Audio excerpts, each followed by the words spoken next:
Imagine this. You step into a camp of thousands, but your entire world shrinks to a single tent with 7 other men. Before long, you'll move from the quiet fear of waiting, through the crush of the shield wall, and then back to camp, carrying the heavy silence of survival. Every meal, every watch, every whispered word is shared. The tent is less a shelter than a tiny household, built on duty and trust.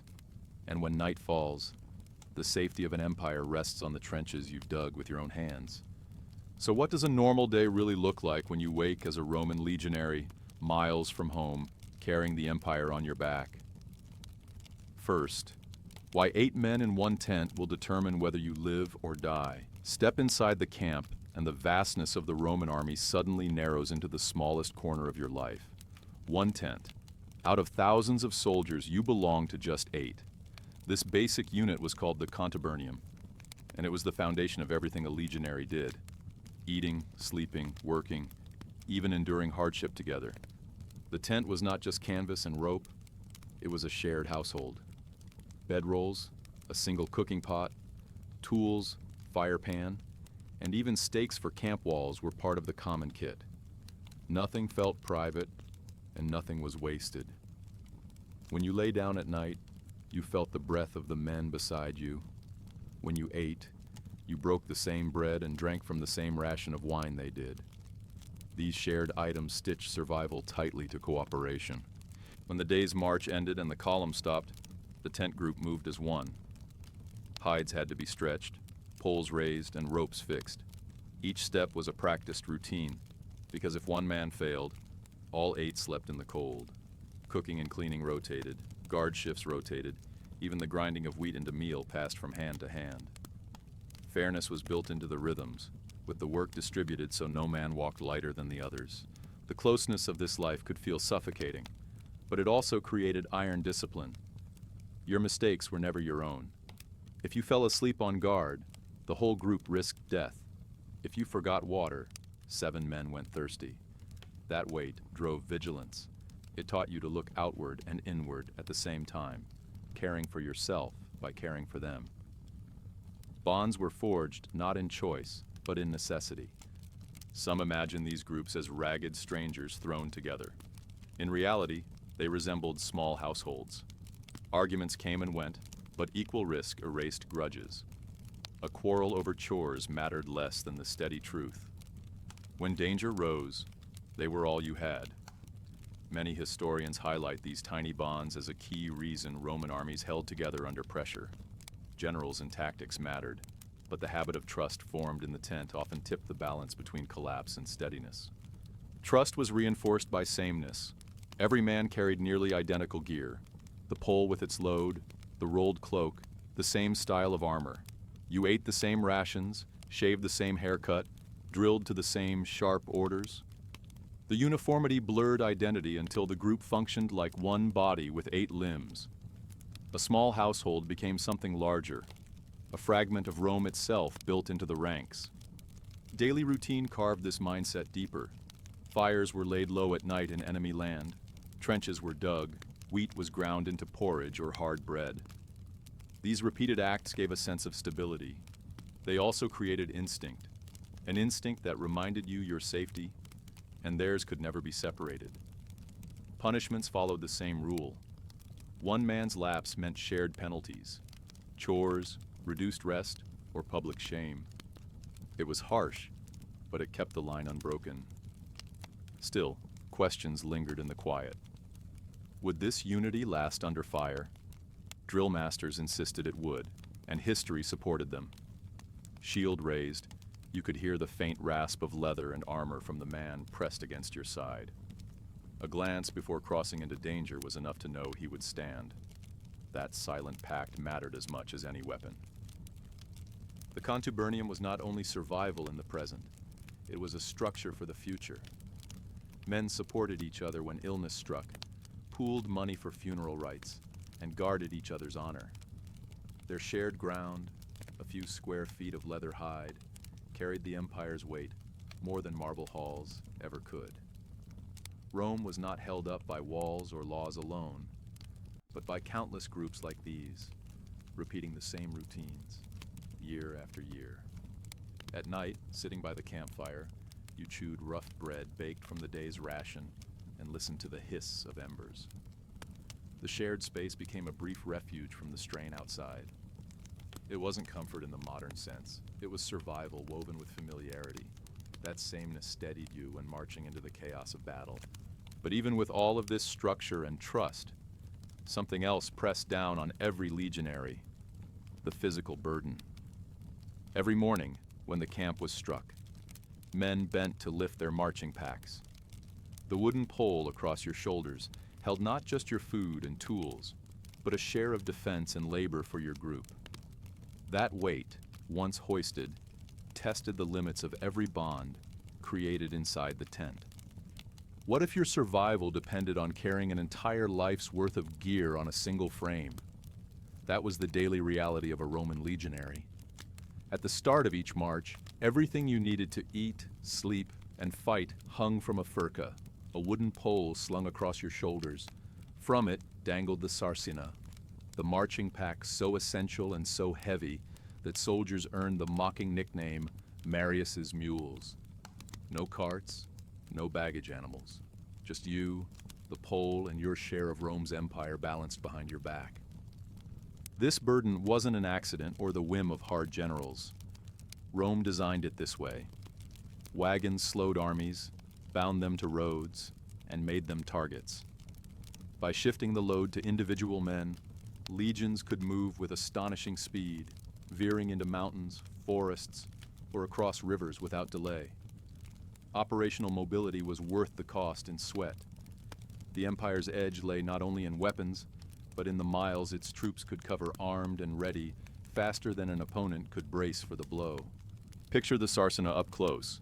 Tied neatly to the furca were essentials: a loculus, or leather satchel, with personal items, a bundle holding your cloak and bedding, the patera, a cooking pan to prepare your evening grain, stakes to form the palisade, and entrenching tools for the nightly camp. Each item had its purpose. Leave one behind, and you weakened not only yourself, but your entire tent group. The pack was both a toolbox and a lifeline, as much a part of the soldier as his sword and shield. Food alone weighed more heavily than almost anything else. Grain was issued in bulk, sometimes enough for nearly 2 weeks of meals. That meant marching with pounds of rough sustenance pressing into your shoulders before a single loaf was baked. Baking was crude and constant. Each night, after miles of dust and blistered feet, you ground your ration into porridge or hard bread. The sarcina wasn't just dead weight. It forced self-sufficiency. If you couldn't feed yourself out of what you carried, no one else would. And that was just the start. Alongside the sarcina, you carried the tools of war: the broad scutum shield, heavy enough to protect you in the line, the gladius short sword for stabbing thrusts, and the pila, javelins that bent on impact and ruined enemy shields. All of this was separate from your pack, because it wasn't negotiable. These weren't items you could drop to ease strain. They were symbols of what you had already become. Your body wasn't only carrying, it was being reshaped into Rome's engine of conquest. Now imagine the march itself, 20 miles under the sun, the wood of the furca rubbing raw patches onto your shoulders, leather straps cutting into skin, blistering as sweat mixed with dust, the ache in calves and thighs that didn't ease because stopping wasn't part of the rhythm.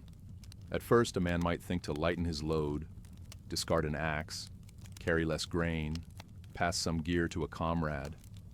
But Rome understood weakness spreads quickest in groups. Every tool and ration was checked. Every absence was noticed.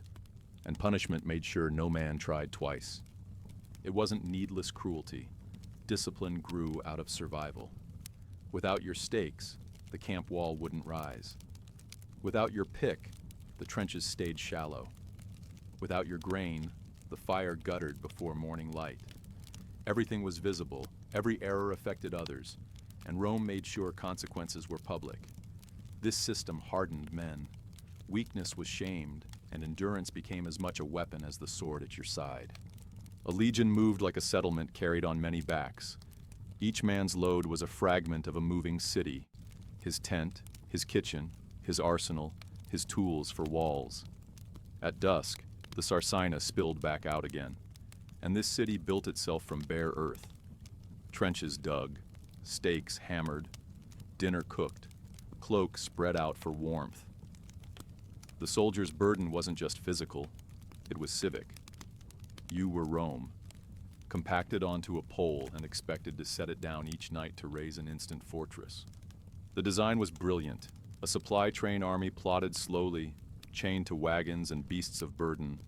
Rome's soldiers could strike deeper and faster, appearing in valleys or mountains where no threat was expected. The same load that bent your back allowed commanders to outthink, outmarch, and outmaneuver enemies across continents. Pain in your shoulders translated directly into Rome's tactical advantage. The cost was simple and harsh, comfort abandoned. A cloak was enough to block frost, but not to soften rock. Dinner was porridge and bread, always the same. Cooked over fires meant for heat, not feasts. Shelter was cramped, hides stretched taut against stakes. This wasn't meant to preserve ease. It was meant to preserve strength until battle came. If the burden felt like punishment during the march, it revealed its purpose the moment camp rose. Protection, food, warmth, survival. The same load that bit into you by day saved you by night. Think of it as a craftsman's kit, but heavier and wider in purpose. You weren't only a soldier, you were your own cook, mason, carpenter, and engineer. Even without wagons, the Legion became mobile architecture, marching walls and fires, moving kitchens and armories. Every pole dropping into the dirt meant Rome grew larger, if only for a night. That was the genius behind the Sarsina.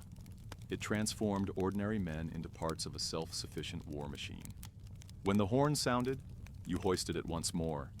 Leather straps cinched, the poles swayed into rhythm, and the march began.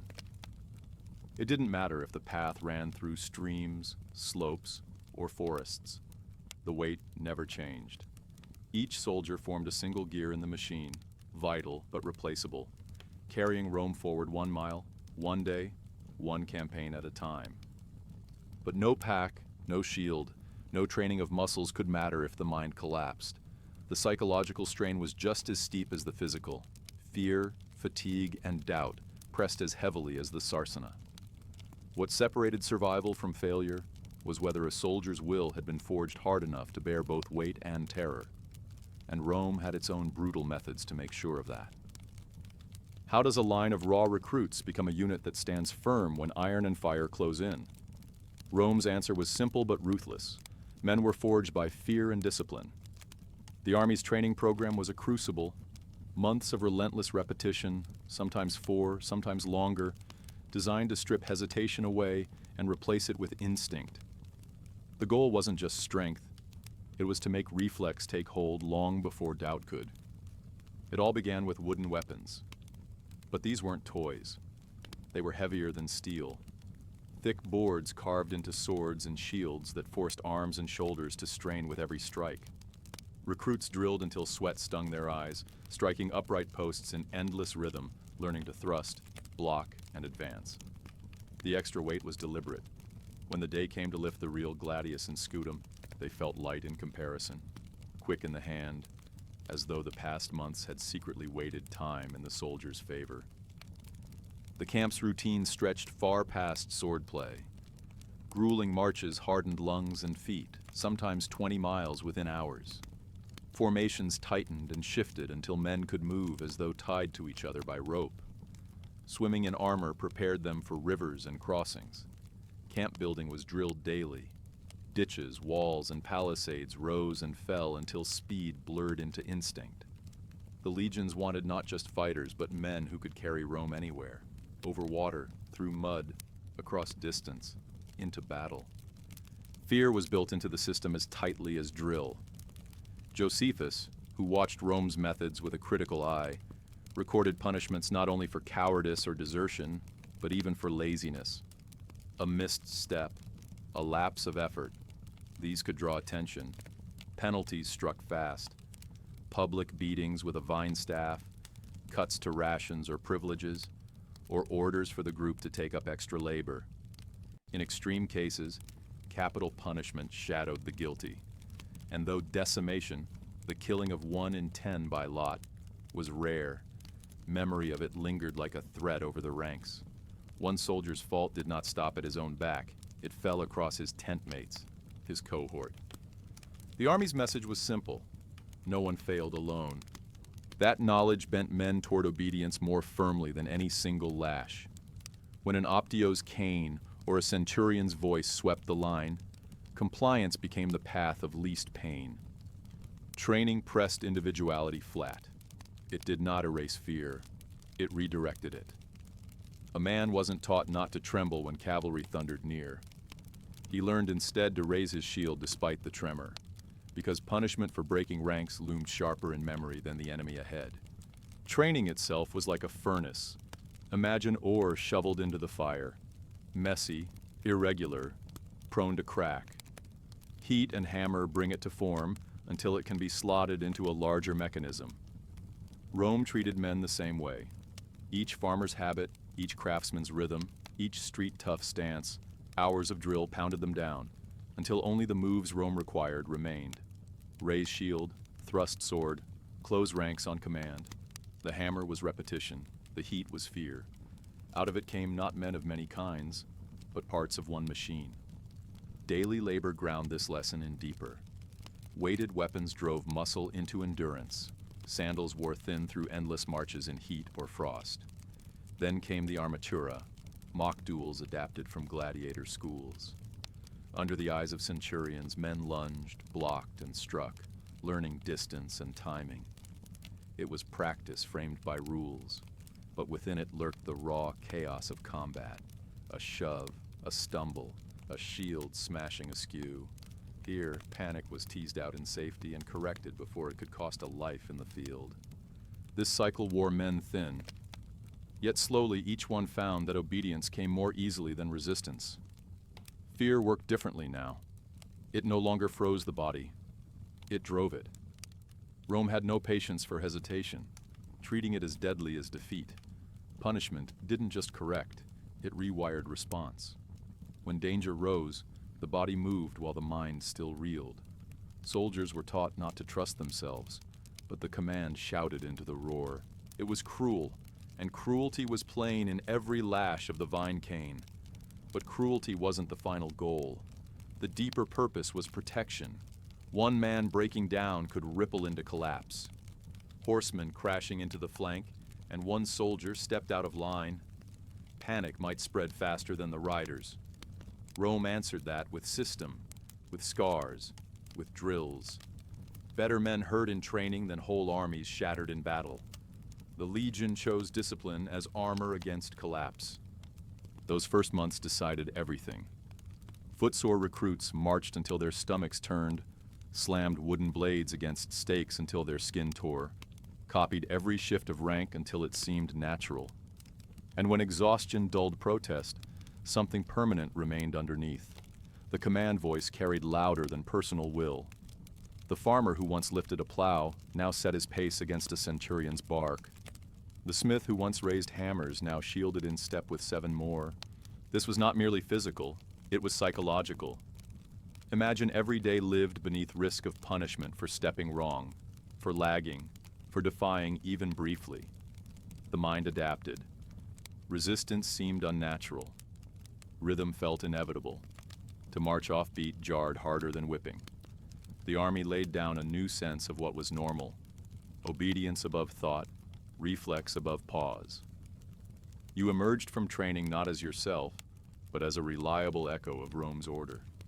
The outcome was a soldier who no longer separated fear of enemy from fear of failure.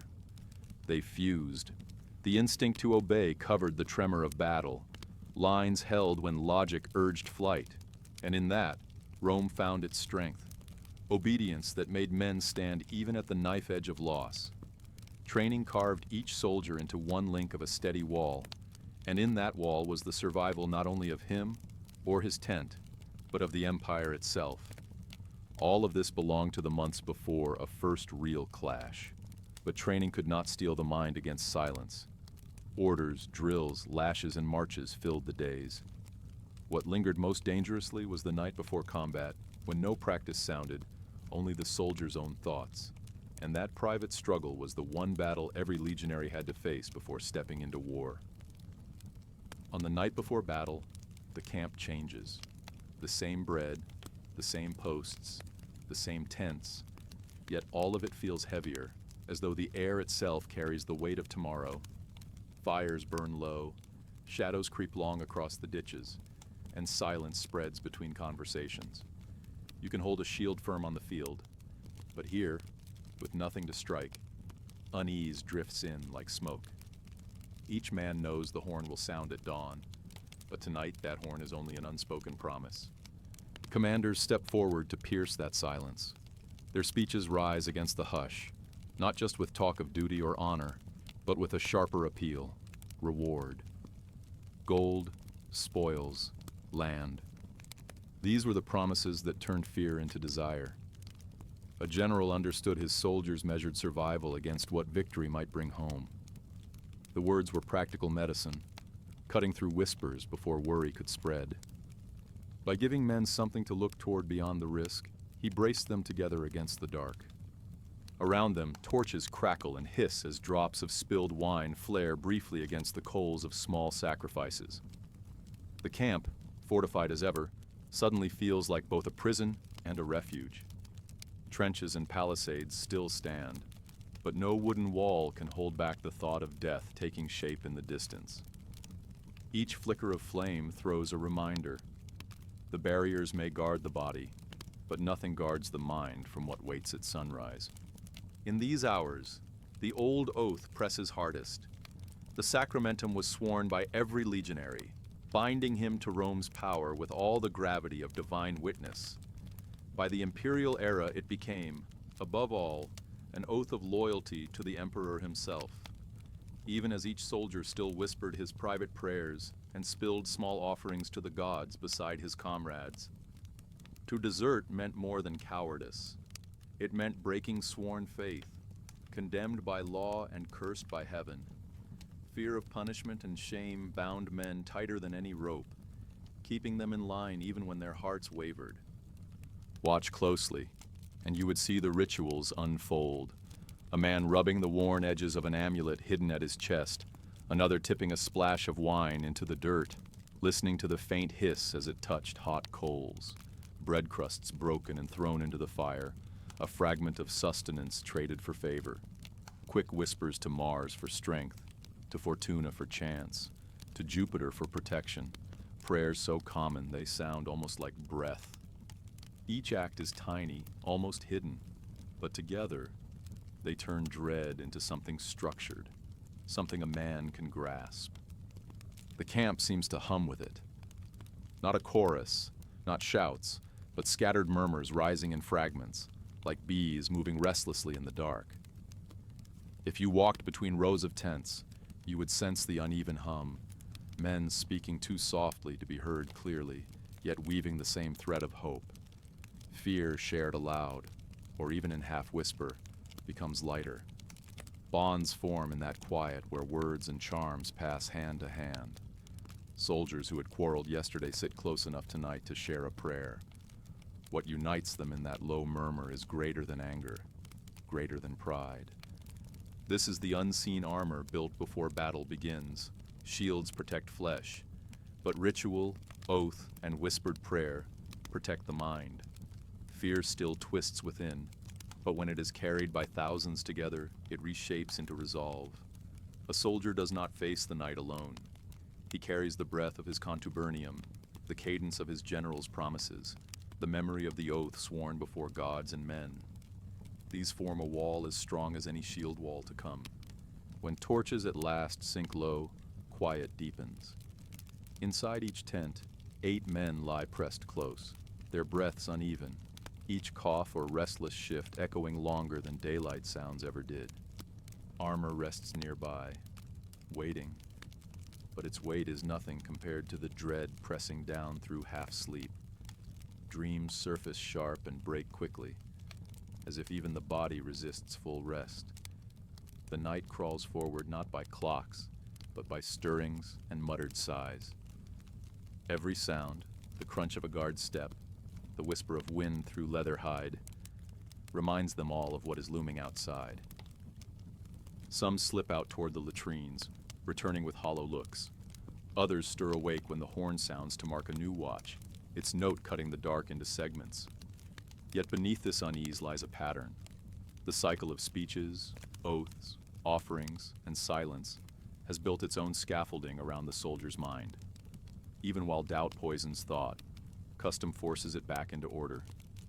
Survival depends on more than courage. It depends on routine, ritual, and the pressure of numbers layered thick around each man.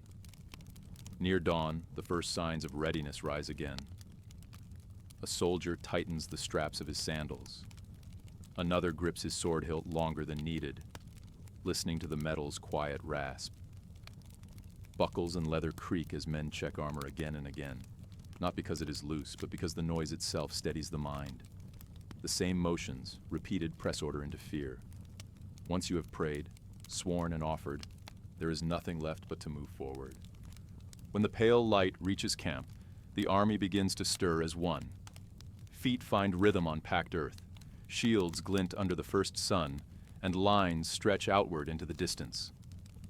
The silence of the previous night breaks, replaced by the weight of movement, the sound of sandals striking dirt. Each legionary carries with him every whisper, every charm, every drop of wine burned to ash. They have already bent fear into habit. Now the true march begins, and with it, the real test. Whether all those oaths, rituals, and murmured prayers can hold steady against the long miles that lie ahead. Dawn will soon reveal the strain of endurance, echoing in each step over ground that seems endless. The march was never just a road covered. It was a cycle that remade every man, step after step through mountains, valleys, plains, and swamps, until the command to halt. And then came the true test, turning bare ground into safety. This was the pattern of a campaign, known by soldiers simply as the endless march. At sunrise, the work began. Packs were lifted, shields settled, and the column moved. Sometimes the order carried men 20 miles or more beneath blazing heat or into rain-soaked earth that swallowed their sandals. Packs dug hard into shoulders, and the leather straps rubbed until skin bruised, but no pace slowed. Dust thickened the air, or mud clung to every stride, yet rhythm carried you forward. The goal was never just the distance. It was what came after it, because stopping wasn't rest.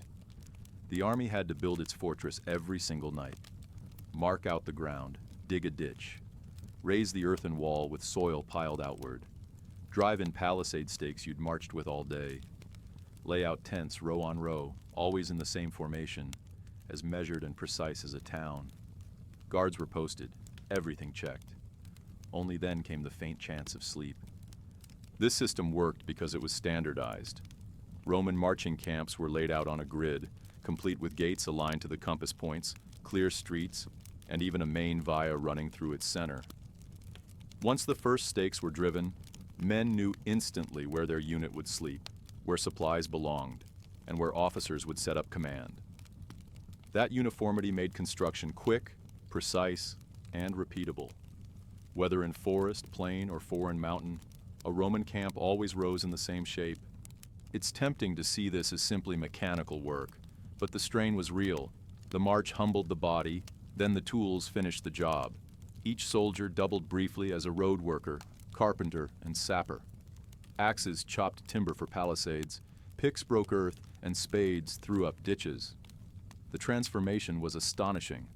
In a matter of hours, unfamiliar ground became a recognizable fortress. To villagers watching, it must have seemed as though a city rose in a day, square in plan, sudden in its order.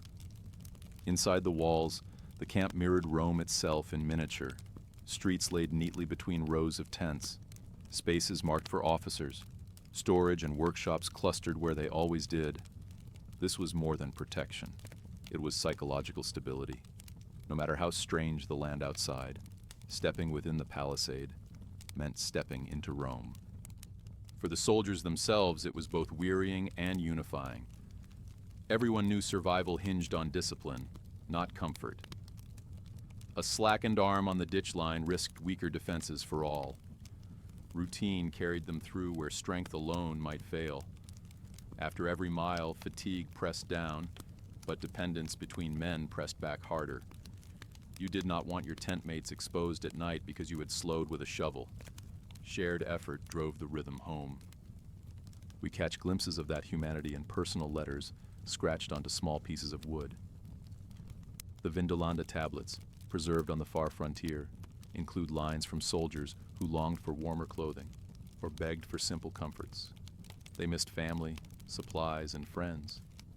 Even within the endless rhythm, you can hear the voices of men grappling with cold and distance, and how much they leaned on companionship to take the edge off. And yet, the routine made them resilient. Trench lines stood against surprise raids. Palisades broke the speed of enemy cavalry, buying time for shields to form up. Food stores sat under guard. Even a tired soldier could rest a few hours, knowing there was a barrier between sleep and death. Every camp was as vital as any battle won, because without them, battles might be lost before daylight. That dual truth, burden and protection, shaped morale. The monotony sapped men day by day, but unity deepened just as surely. When sweat stung eyes and hands blistered, strength was pulled from the men beside you. And when the last stake was hammered into place before dusk, the accomplishment belonged to the whole contubernium. Brotherhood was forged, not just in the clash of arms, but in finishing defenses together before the night closed in. The impact reached further than the soldiers alone. As legions marched, the land changed. Roads cut for ease of access stayed long after troops had gone. Some forts remained permanent posts, eventually encircled by towns.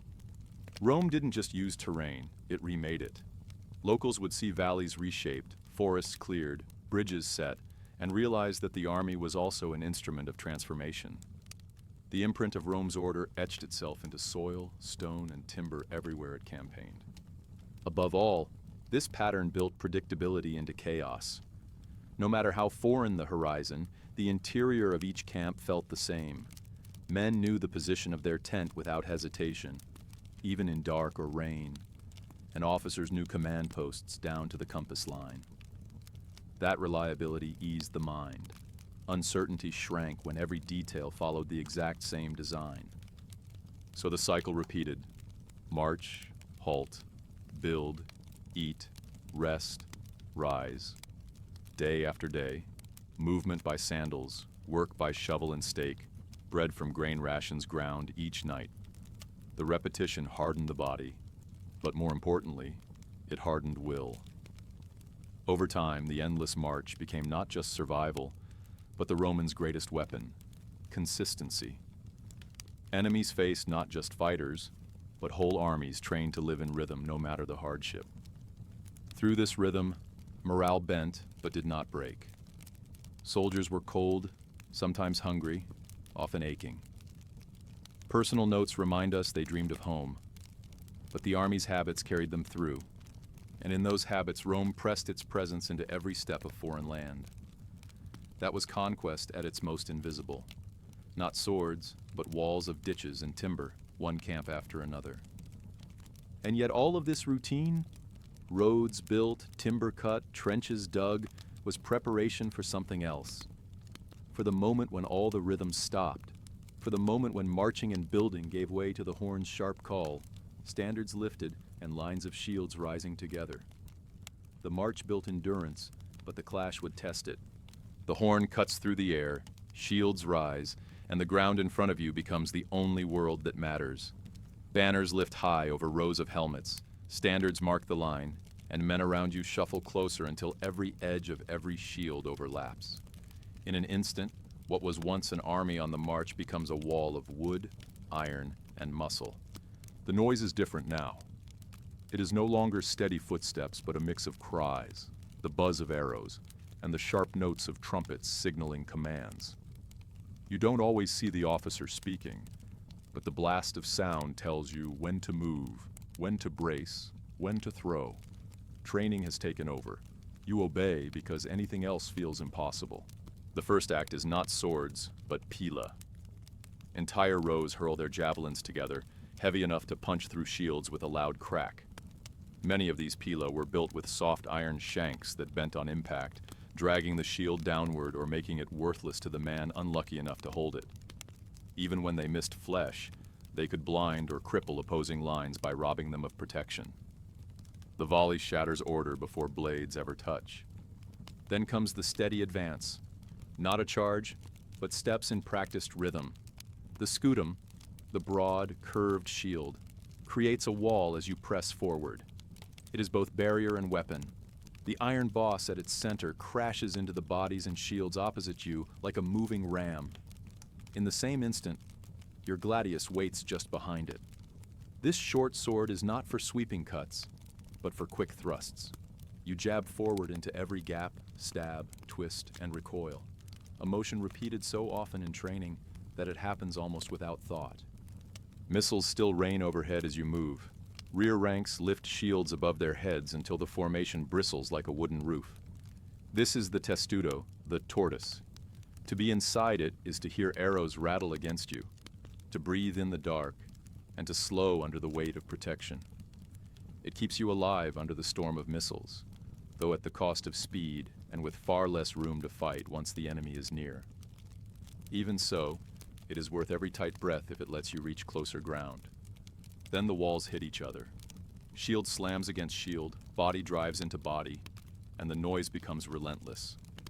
Iron scraping, men grunting, the hollow crash of blows. You press your scutum hard and wait for the man at your side to press back with equal force. The whole line swells forward and backward in pulses, like an enormous lung expanding and contracting. Every thrust of the gladius is short, made for the confines of this crush. A wide swing could break your rank's shield wall, so you stab low and fast into whatever space opens. Here, small rolls decide whether the line holds. Centurions lead from the front, shouting orders through the chaos. Behind, options use their staves to bang wandering men back into place, pushing them forward if they try to slip away. Standard bearers stand tall with banners held high. Their loss would be disgrace, so they become anchors in the storm, something for eyes to fix on when the ground itself seems to sway. These figures, more than any one hero, keep the wall intact. The weight builds fast. Your shield grows heavier each time it absorbs a strike. Arms scream with fatigue. Breath rasps under a helmet crusted with dust and sweat. And still, the chain of bodies beside you holds. The 8 men you have slept, marched, and eaten with now form the closest bond. They do not let you fall. One falters, and the others drive forward. Alone you might break, but pressed shoulder to shoulder, you are kept up as much by them as by your own will. It feels mechanical because it is. Your arm thrusts the sword down and back. Your shield angles up without thought. Your foot shuffles into the half space left open by the man ahead. Repetition is your guide as much as discipline. Training replaced impulse, and now your body moves before your fear can catch hold. The machine works because each man plays his part in time with the others. The fear never vanishes. It sits below the rhythm, but it is channeled. You hear men shriek, feel arrows strike, and sometimes catch the sudden force of an enemy's blade rattling up your arm. The formation surges, breaks, then tightens again. Yet the obedience drilled into you makes retreat unthinkable. It is not personal willpower that holds the wall. It is the habit bred into every rank. From above, the clash of formations seems like 2 walls grinding against each other. But inside, it feels like survival counted second by second. Eyes flicker to the standard whipping above, because it reassures you. You are still connected, still part of the whole. That sight binds as much as orders do. Without cohesion, the line collapses. With it, men who might panic alone become one body that neither rushes wildly nor scatters apart. Eventually, momentum shifts. Perhaps the enemy line wavers as their shields fail under the weight of pila embedded inside them. Perhaps your own horn sounds for withdrawal. Either way, the grinding halt comes suddenly. Your shield lowers, your arm trembles, and for the first moment since the advance, you are aware of yourself again. Not as an extension of the wall, but as an exhausted man, gasping for air.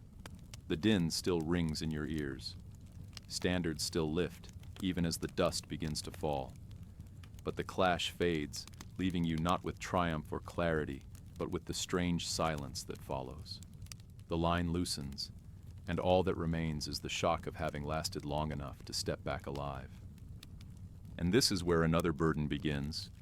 Not the weight of shields or swords, but the weight of survival itself, pressing down in the aftermath. Victory is loud, but what follows it is unnervingly still. The clash of shields, the roar of men, the cry of horns, all vanish, leaving only the groans of the wounded and the sight of weapons scattered in churned soil. You stand among bodies, shield still in hand, and the silence makes it harder, not easier, to accept that the fight has ended. The first ritual after battle is count and record. Centurions walk the lines, vine staffs tapping helmets, eyes searching for gaps. They no longer correct formations. They are tallying lives. Each contubernium waits as names are called. Silence answers for the missing. The units that stood together only hours ago now confront the absence of one or more. The small household of the 10th feels it most. A missing man is not just a number. It is a space in your routine, a breath gone from the familiar rhythm. Relief fights with grief in this moment. You have outlasted danger, yet the cost is beside you on the ground. Men smile and cheer in one breath, then look away in the next. Survival is not pure triumph. It carries an unease that celebration cannot erase. Attention shifts quickly to the wounded. Belts become tourniquets, tunics are torn into bandages, helmets set aside as men kneel to tend one another. Medici, the trained army doctors, move through the chaos. With needles, wine, and herbs they stitch, clean, numb. In permanent forts, full hospitals stood ready. Structured wards where the injured could recover or be separated to prevent disease. But here in the field, the order they impose still means the difference between life returned or life surrendered. Some will rejoin the march. Others, too injured, will be carried off for discharge. The army grants them release, missio causaria, with benefits to soften early loss of service. Security follows, but fraternity ends. When wounds are bound and losses marked, the men face another duty, gathering spoils. Captured arms, coins, livestock, cloth, even trinkets, all collected into guarded piles. Officers oversee the process with care, tallying and regulating. Distribution is scaffolded by rank. Plunder was not a frenzy but a system, spoils parceled by command to avert chaos. The men argue, yes, but officials guide their shares into shape. Loot becomes payment for terror endured, a way to right order over slaughter. You feel the contradiction most sharply when reward touches your hand. A coin gleams, a piece of bronze bends weight in your pouch, but you remember it came because someone else fell. Future meals or family safety rest on the price of another man's life. For many, this is the arithmetic of war. Either live and take part, or fall and become someone else's portion. Regular wages too are tallied. Every soldier knows deductions apply. Portions shaved for food, equipment, even clothing. The remainder seems small, yet in this moment, even a partial stipend matters chiefly because you survived to receive it. Better a modest coin in your palm than silence where your hand should have been. Occasionally, men feel the weight of generosity as well. Donatives, one-off gifts of money from commanders or emperors, mark special occasions. Unlike the regular stipend, these bonuses can change a household's fortune. For soldiers long absent from families, such gifts may ensure their children eat or debts are eased. The meaning of victory stretches beyond the field itself. Survival translates into security miles away, where wives and parents wait. In that way, battle extends its grip into private life. From Vindolanda, we learn how soldiers longed for basic items sent from home: socks, cloaks, scraps of wool. To receive such tokens after stepping through blood is to be reminded you are more than rank and kit. A cloak is not a strategy, but a comfort. A short note home is not payment, but proof you are still yourself. These small relics knit humanity back into bodies strained by survival. Still, One burden lingers heavier than loot or pay. Yesterday you feared dying. Today, you face the raw weight of having lived while others did not. Survivor's guilt sets deep. You eat the same ration, grind the same grain, sleep in the same tent, but now in fewer numbers. Faces gone leave a silence that talk cannot cover. It is a sharp knowledge.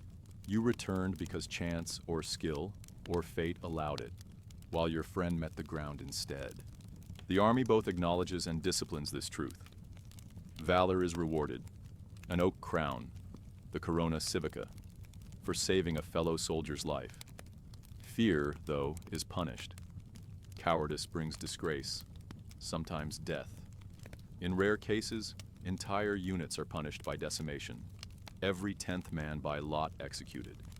This harsh shadow reinforces what every survivor knows.